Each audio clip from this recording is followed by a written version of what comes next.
ఒక వ్యక్తి జీవితంలో అత్యంత ప్రభావం చూపే బంధంలో పెళ్లి బంధం ముందుంటుంది. జీవితంలోకి మంచి భాగస్వామి వస్తే వారి జీవితం స్వర్గంలా ఉంటుంది. విలువలు లేని సహచరి వస్తే చాలా కష్టమవుతుంది.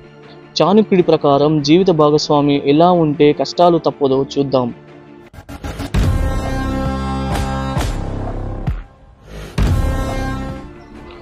అబద్ధాలు చెప్పేవారు. దాంపత్యం ఒక విశ్వాసం మీద నడుస్తూ ఉంది. భాగస్వామి ఎక్కువగా అబద్ధాలు చెప్పే స్వభావం కలిగి ఉంటే ఆ ఇంట్లో అనుమానాలు పెరుగుతాయి. నమ్మకం చెదిరితే ప్రేమకు స్థానం తగ్గుతుంది. అలాంటి పరిస్థితిలో జీవితం గొడవలతో నిండిపోతుంది. అహంకారం ఉన్నవారు.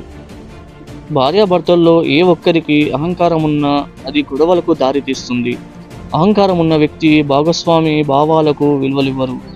అలాంటి వాతావరణంలో ప్రేమ గౌరవం ఉంటాయి కానీ నిలబడవు. అసూయ స్వభావం. భార్యాభర్తల్లో ఒకరికి అసూయ ఎక్కువగా ఉంటే మరొకరికి అభివృద్ధిని భరించలేరు. ఇది కుటుంబంలో చెడు వాతావరణానికి కారణమవుతుంది.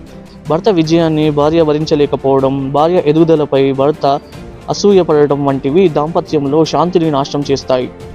సహనం లేకపోవడం. కోపిష్టి సహచరి ఇంటిని ఖాళీ చేస్తాడు. కోపం వచ్చినప్పుడు మాటల్లో ప్రవర్తనలో నియంత్రణ కోల్పోయి వ్యక్తి ఆ ఇంట్లో భయాన్ని కలిగిస్తాడు. ఇలాంటి వాతావరణంలో పిల్లలకు అస్సలు మంచిది కాదు. వ్యసనాలు ఉన్న భాగస్వామి.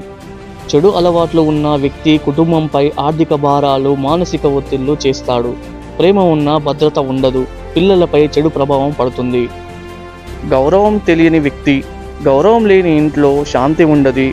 భాగస్వామిని చిన్నచూపు చూడటం, అనుమానించడం, మాటలతో బాధ పెట్టడం వంటివి దాంపత్య జీవితాన్ని పాడు చేస్తాయి. గౌరవం లేని సంబంధం ఎంతకాలం ఉన్నా అందులో సంతోషం ఉండదు. మా ఛానల్ మీకు నచ్చితే సబ్స్క్రైబ్ చేయండి. Thank you.